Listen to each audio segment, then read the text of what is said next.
porque aqui tem um povo que clama. Você pode se unir junto com esse povo e clamar com uma salva de palmas ao Senhor?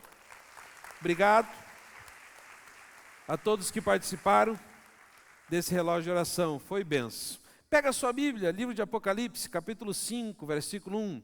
Livro de Apocalipse, capítulo 5, versículo 1.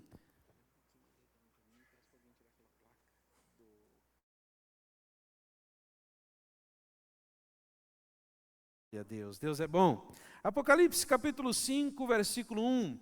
Vamos meditar brevemente na palavra da verdade. Deus tem sido generoso com cada um de nós, Deus tem sido abençoador. E a sua palavra nunca falha e ela não volta vazia. E nessa noite, no livro de Apocalipse, capítulo 5, versículo 1, nós vamos até o 14. Eu gostaria de falar um pouquinho sobre a nossa vida, sim, a minha, a tua, a vida do povo de Deus.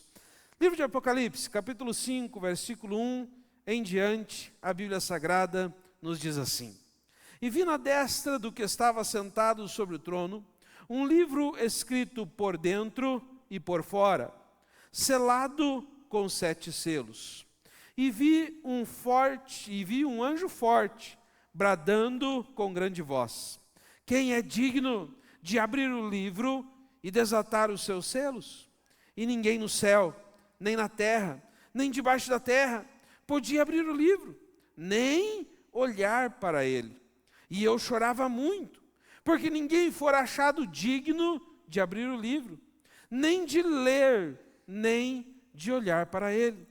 E disse-me um dos anciões, não chores, eis aqui o leão da tribo de Judá, a raiz de Davi, que venceu para abrir o livro e desatar os seus 7 selos.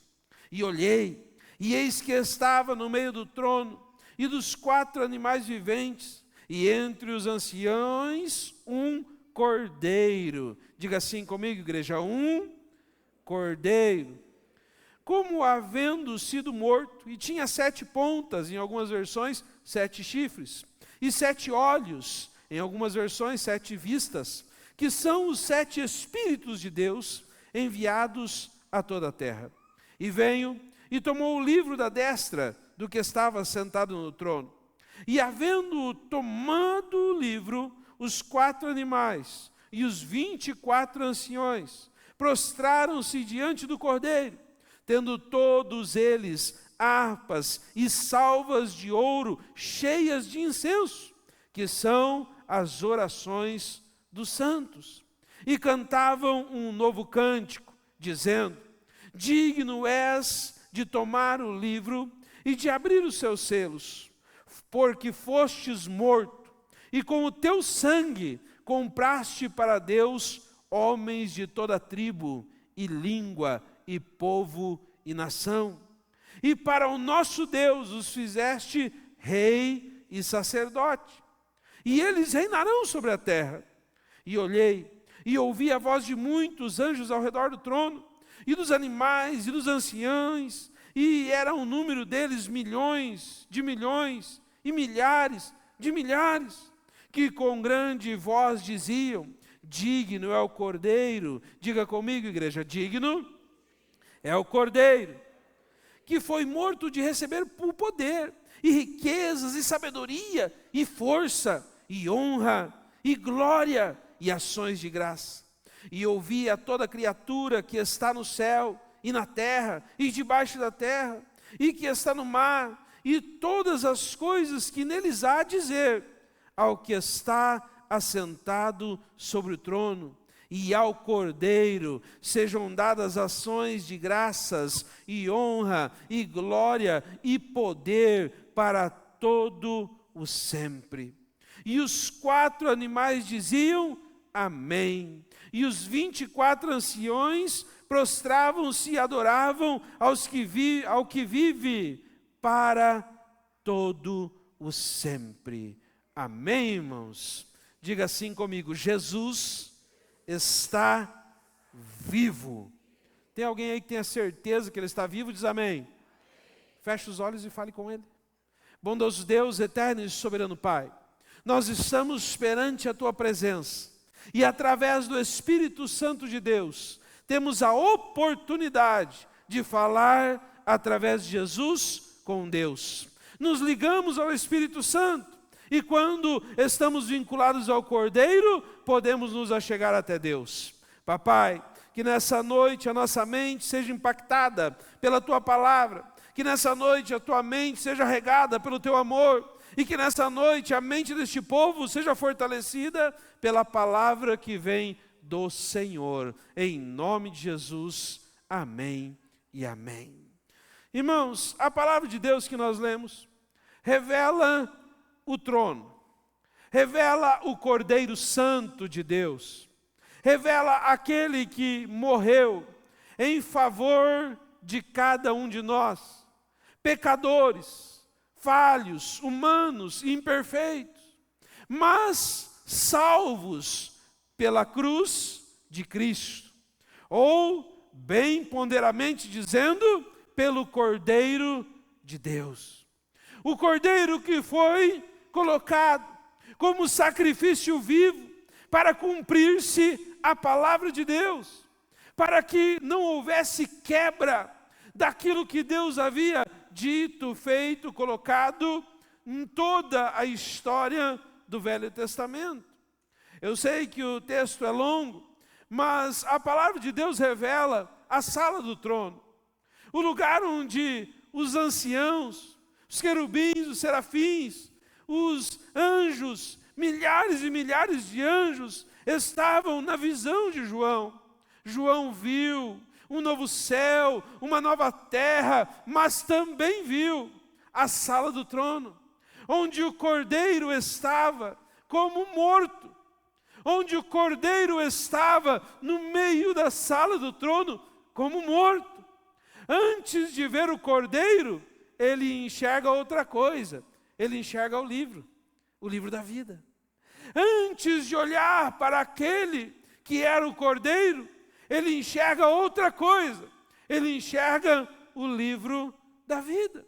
O livro escrito por dentro, o livro escrito por fora, o livro ao qual todos olhavam e ninguém era capaz de abrir, ninguém era capaz de ler, ninguém era capaz de obter a informação, ninguém era capaz de solucionar, ninguém era capaz de tocar.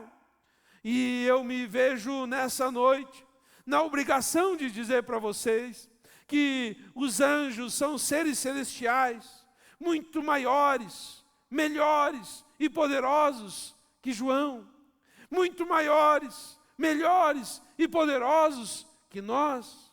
E eles também se lamentavam que não tinham capacidade de abrir aquele livro.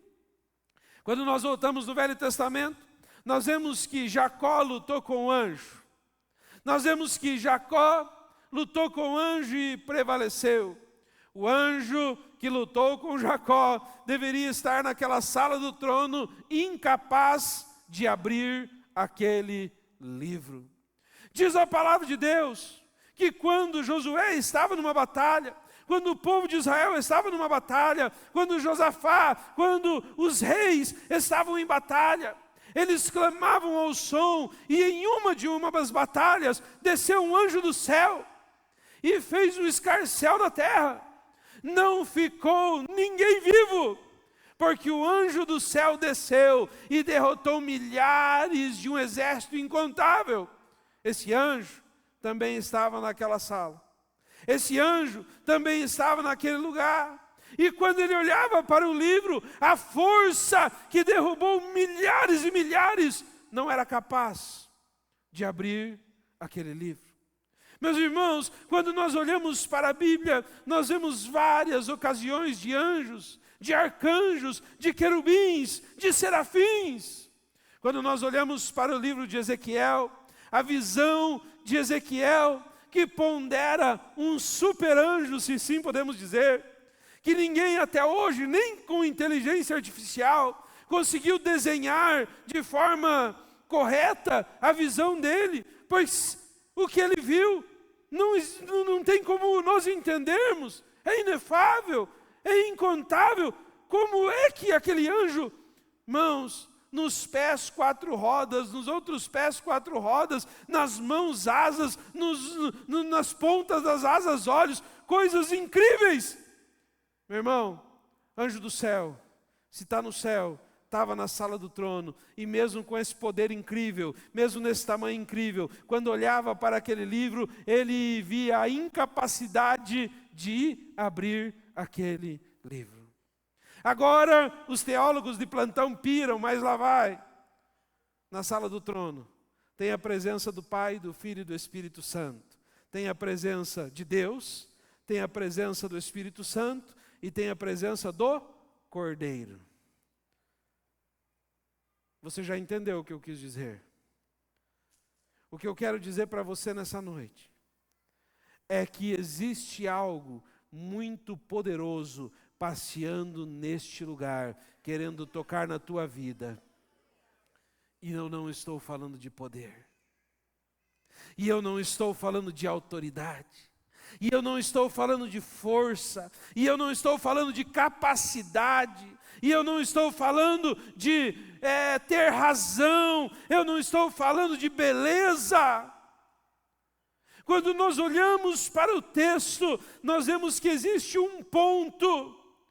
No versículo 11 que diz: e olhei e ouvi a voz de muitos ao redor do trono, e dos animais e dos anciãos, e era o número de milhões, e milhões, e milhares e de milhares, e não conseguiam abrir o livro. No mundo nós podemos buscar várias coisas, a força, a beleza. No mundo nós podemos buscar várias coisas, o poder, a autoridade. No mundo nós podemos buscar várias coisas, mas Jesus Cristo é a única solução para as nossas vidas. Só encontramos vida de verdade e vida real em Jesus Cristo. João, olhando tudo aquilo, ele olhava para o único que parecia improvável. Ele olhava e os seus olhos foram direcionados para o único que naquela visão não teria capacidade. Ele olhava e via que o único que estava simbolicamente morto, na visão dele, morto, era a solução para tudo.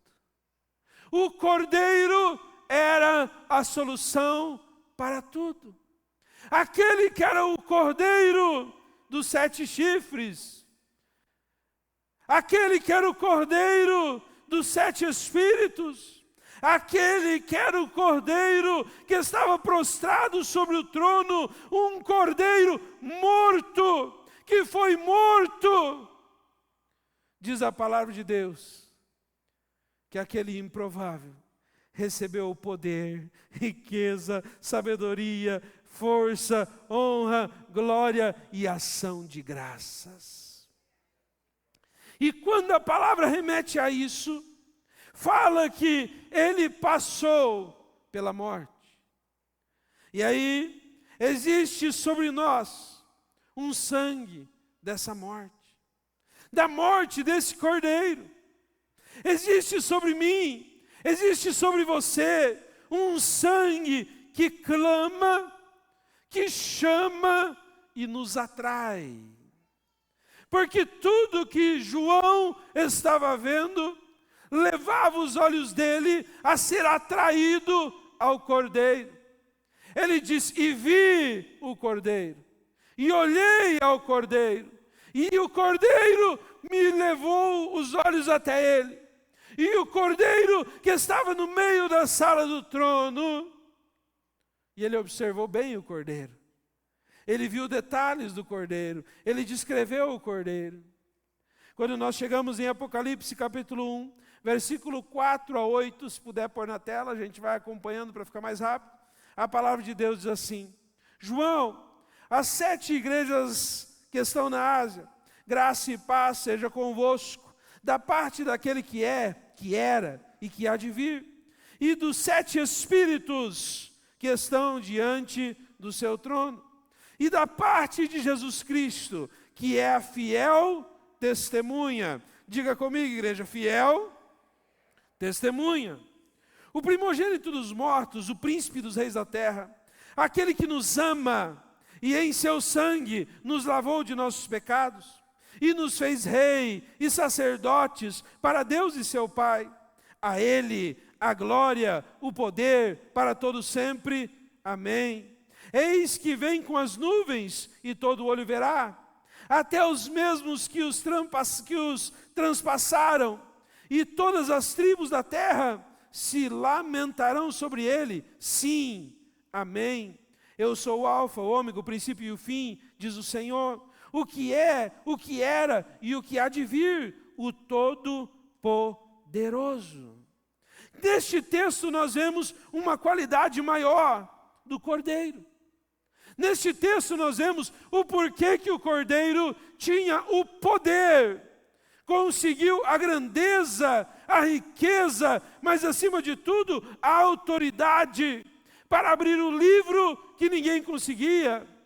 Quando o texto enquadra o Cordeiro como fiel testemunha. Quando o texto enquadra o Cordeiro como fiel testemunha. Deixa eu dizer algo para você nessa noite. Sabe quando você está vencendo? Jesus Cristo está vendo. Sabe quando você está perdendo? Jesus Cristo está vendo. Sabe quando você está se santificando? Jesus Cristo está vendo. Sabe quando você está pecando? Jesus Cristo está vendo. Por isso ele é enquadrado como fiel testemunha. Ele é fiel testemunha. O Cordeiro é enquadrado como fiel testemunha, por quê? Porque dos olhos do Senhor nada se esconde. Dos olhos do Senhor nada se oculta. Dos olhos do Senhor nada se retém. Ele é fiel testemunha. Sendo fiel testemunha, ele é o primogênito dos mortos, o primeiro de muitos, príncipe dos reis, sobre o comando de honra e autoridade. E é desse comando que nós falamos. Meu irmão, deixa eu dizer uma coisa para você. Tem muitas coisas que acontecem em sua vida, e muitas pessoas que aparecem com solução, mas quem não é fiel testemunha de tua vida, não consegue trazer solução sobre sua vida. Quem não te ajudou na caminhada, não sabe opinar sobre o seu futuro, porque não sabe os passos que você trilhou. Quem esteve com você no tempo da vitória, não sabe o porquê que você está na derrota, porque ele esteve com você apenas no tempo da vitória. Quem esteve com você no tempo que você precisava, não vai conseguir gozar das alegrias, das conquistas, porque você não os chama para o tempo de conquista. Sabe por quê que o apóstolo, sabe por quê que João, sabe por quê que o texto coloca Jesus como uma fiel testemunha? Porque ele não se ausenta de você em nenhum momento e em nenhum tempo. Nós podemos nos ausentar dele, mas ele não se ausenta de nós. Nós podemos fugir dele, mas ele não foge de nós. Nós podemos sair e pecar, e errar, e enganar, e ludibriar, e maltratar, mas ele não. Ele é fiel testemunha, pois ele está conosco em tempo e fora de tempo. No momento de cura, mas também no momento de pedir.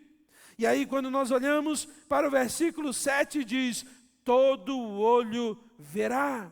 No versículo 8 diz, ele é tudo. Deixa eu dizer uma coisa para você. Quando lá na sala do trono, João viu o Cordeiro deitadinho lá, como se tivesse passado pela morte, mas com o poder de abrir o livro, a tradução é de que ali havia alguém com propriedade naquilo que estava falando e naquilo que iria fazer. Sabe por quê que nós protestantes não confessamos o nosso pecado a um sacerdote? Sabe por quê que nós protestantes não nos achegamos à religião para pedir favores? Sabe por quê que nós protestantes não nos achegamos a santos, não nos achegamos a terceiros para vincular nossa vida a eles, para alcançar um favor de alguém? porque o único que nos conhece e que está conosco a todo tempo é só o Senhor e Salvador Jesus Cristo. É só por Ele.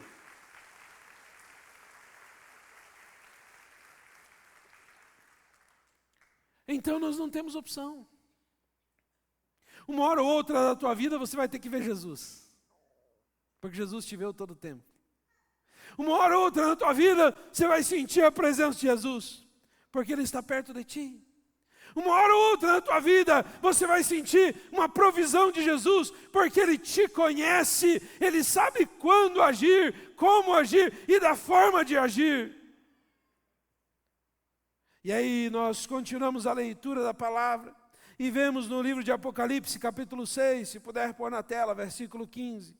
Apocalipse, capítulo 6, versículo 15, que diz assim: e os reis da terra, e os grandes, e os ricos, e os tribunos, e os poderosos, e todo servo, e todo livre, se esconderam nas cavernas e nas rochas das montanhas, e diziam aos montes e aos rochedos: cai sobre nós, e escondei-nos do rosto daquele que está assentado sobre o trono, e da ira do Cordeiro, porque é vindo o grande dia de sua ira, e quem poderá subsistir? Deixa eu dizer uma coisa para você nessa noite. Até quem finge não ver, será obrigado a ver. Até quem finge não sentir, será obrigado a sentir. Mas quem reconhece o Cordeiro, quem vê a Jesus, também participa do cântico do Cordeiro. Diga assim comigo: eu não preciso me esconder de Cristo. Sabe, irmãos, existe um erro fatal de muitas pessoas, que elas amam cavernas, elas pecam e se escondem, achando de que a solução do seu pecado é o esconderijo. Deixa eu dizer para você que peca, que é pecador, como eu, Jesus Cristo é a solução para as nossas vidas. Ele é o Senhor de nossas vidas. E quando nós o reconhecemos, e quando nós o buscamos, vem o livro de Apocalipse, capítulo 15, versículo 3, e fala para nós sobre o cântico de Moisés, o servo de Deus, e o cântico do Cordeiro, dizendo: grandes e maravilhosas são as tuas obras, Senhor Deus Todo-Poderoso, justos e verdadeiros são os teus caminhos, ó Rei dos santos. Deixa eu dizer uma coisa para você, igreja, e presta muita atenção no que eu vou falar agora. Quando nós vemos a Jesus, e quando buscamos a Jesus, e quando louvamos o nome dEle, nos tornamos participantes do corpo, ou seja, da ceia, ou seja, participantes daquele que é digno de abrir o livro da vida. E aí nós vemos que a palavra de Deus, ela nos torna em participantes, e nos chama de bem-aventurados. Apocalipse capítulo 19, versículo 9, diz assim: e disse-me, escreve, bem-aventurados aqueles que são chamados à ceia das bodas do Cordeiro. E disse-me, estas são as verdadeiras palavras de Deus. Irmãos, eu não fui chamado nessa noite aqui pelo poder dos anjos. Eu não fui chamado nessa noite aqui pelo poder dos homens. Eu não fui chamado nessa noite aqui pela beleza do templo. Eu não fui chamado nessa noite aqui por aquilo que eu desejo alcançar ou conquistar. Eu não fui chamado nessa noite aqui por seres ditos poderosos. Eu fui chamado nessa noite aqui pelo Cordeiro de Deus, porque é Ele que me perdoa, é Ele que me purifica, é Ele que me sara, é Ele que me justifica e é Ele que me concede vida.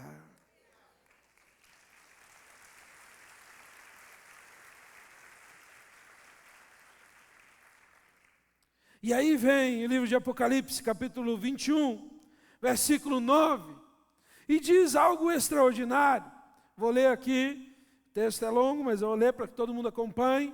E veio um dos 7 anjos, que tinha 7 taças, cheia das últimas 7 pragas, e falou comigo dizendo: vem, mostrar-te-ei a esposa, a mulher do Cordeiro.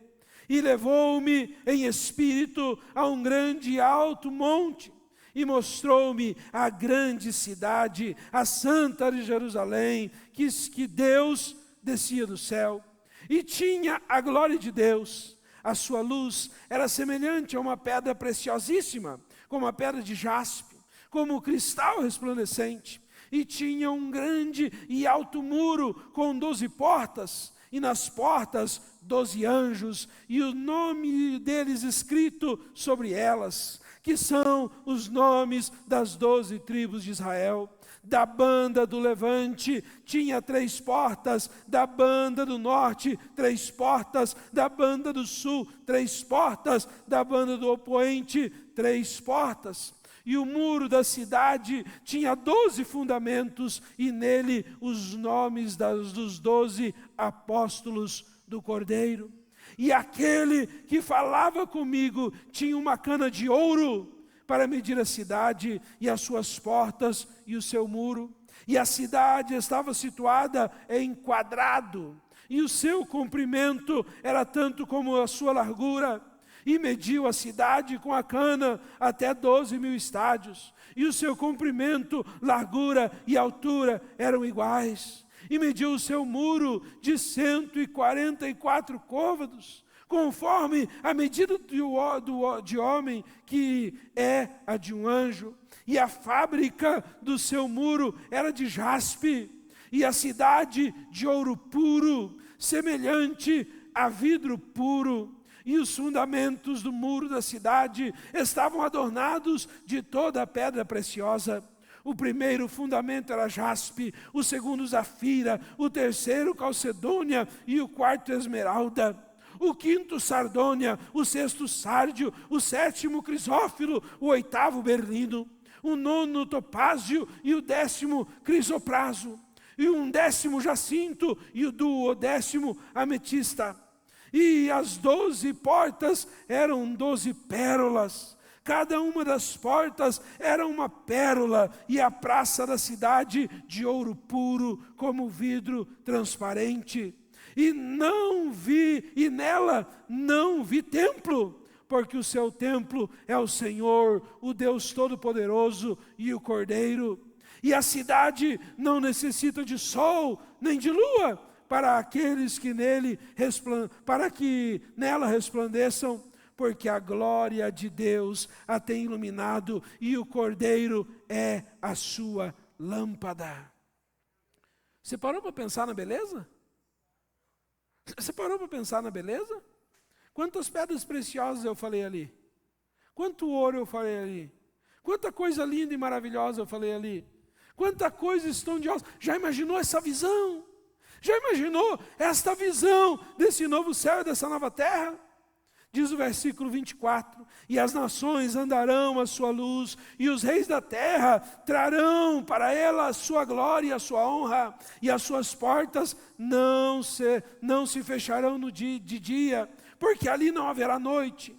E a ela trarão a glória e honra das nações, e não entrará nela coisa alguma que contamine e cometa abominação e mentira, mas só os que estão escritos no livro da vida do Cordeiro.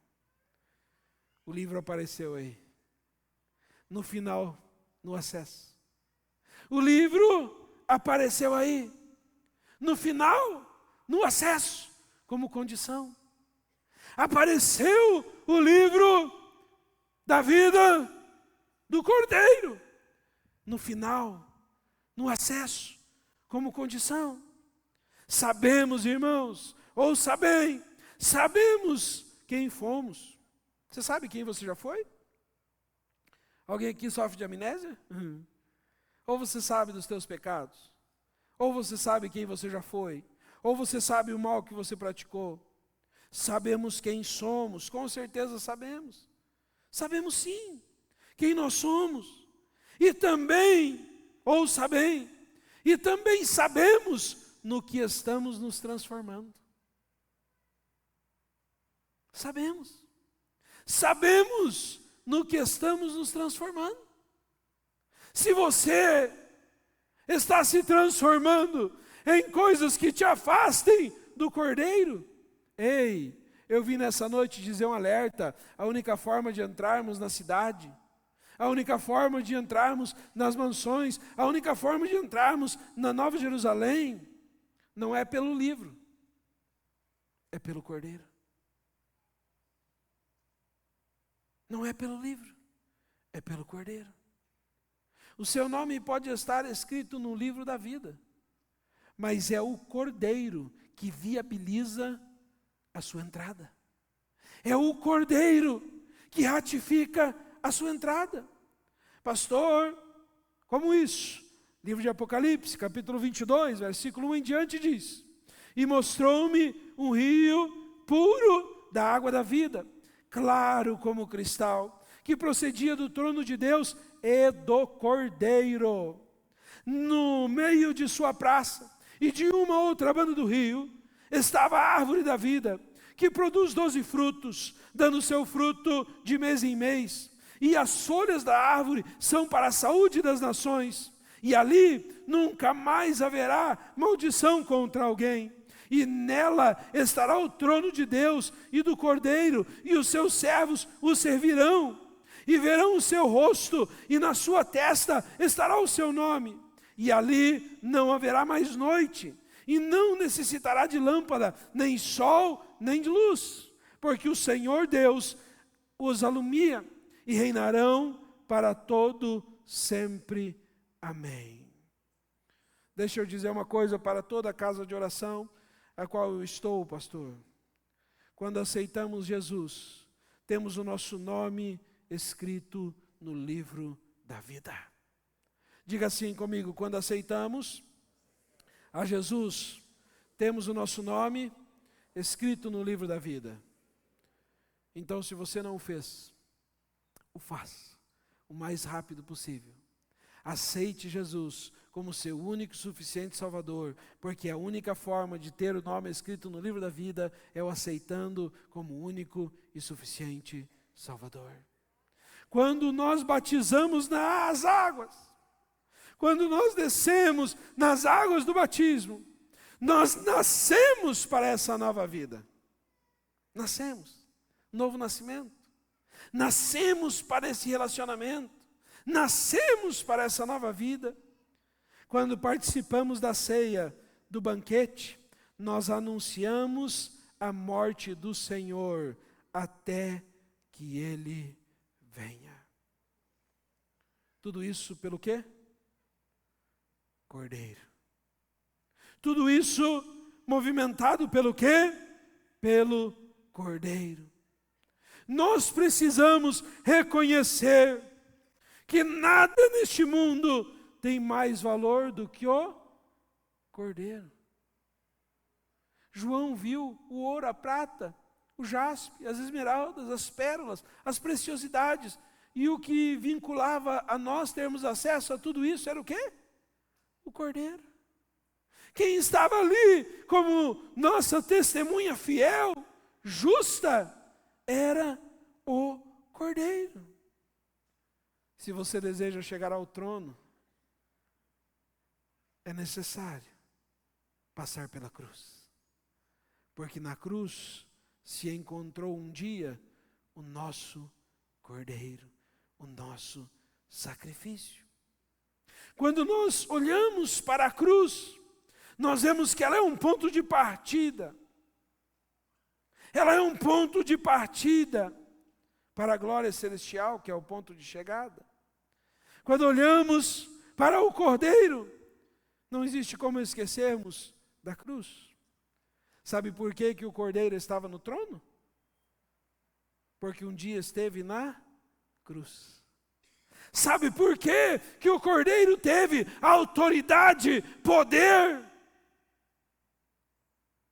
Porque um dia ele morreu na cruz. E eu concluo a minha palavra com o livro de Lucas, capítulo 9, versículo 23. Que diz da seguinte forma: e dizia a todos: se alguém quer vir após mim, negue-se a si mesmo e tome cada dia a sua cruz e siga-me. Eu reparei que quando eu estava pregando e eu comecei a falar da cidade santa, todo mundo brilhou o zoinho, né? Nós queremos ir para Nova Jerusalém. Mas não tem como ir para Nova Jerusalém se não pegarmos a nossa cruz. Não tem como irmos para Nova Jerusalém se não renunciarmos a nós mesmos. Não temos como ir para Nova Jerusalém se não colocarmos a nossa vida em Cristo Jesus. No versículo 24 de Lucas 9 diz: porque qualquer que quiser salvar a sua vida, qualquer que quiser o ouro, o topázio, as esmeraldas, as pérolas, o muro, qualquer que quiser a beleza, qualquer que quiser o poder, qualquer que quiser a autoridade, não vai alcançar salvação, muito ao contrário, perderá a sua vida ou perderá. Mas qualquer que por amor ao Cordeiro, mas qualquer que por amor a mim, diz Jesus, perder a sua vida, a salvará. Eu vim dizer para você nessa noite, que existe um novo céu e uma nova terra para mim e para você. Eu vim dizer para você nessa noite, olhe para o teu objetivo, olhe para a tua vitória, olhe para o trono de Deus, olhe para a tua graça, olhe para o novo céu e para a nova terra, olhe para quando nós cantamos aquele hino maravilhoso que fala lá do Rio Azul, quando nós cantamos o Santo, Santo, Santo, olhe para as coisas maravilhosas que Deus te dá, olhe para as coisas poderosas que Deus te dá, mas nunca esqueça que é tudo pelo Cordeiro. E que a única forma de chegarmos ao trono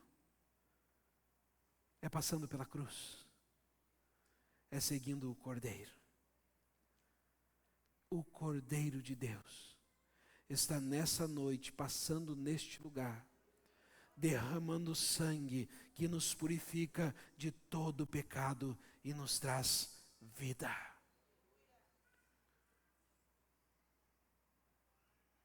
Sabe quando é que nós nos tornamos cristãos? Quando perdoamos aquele que nos ofendeu. Porque o Cordeiro fez isso. Sabe quando é que nos tornamos cristãos? Quando o que os outros nos fazem nunca é maior do que aquilo que Jesus Cristo nos fez. Porque Jesus Cristo é o Cordeiro, único digno de toda honra, de toda glória e de todo louvor. Sabe quando é que nos tornamos seguidores de Cristo? Quando nada mais nos importa, apenas Cristo Jesus. Cristo é o centro, Cristo é o objetivo. Se retirarmos a figura de Cristo, tudo morre, inclusive nós. Ele saiu da cruz para ir ao trono. Nessa noite, pegue a sua cruz, feche seus olhos e siga a Jesus.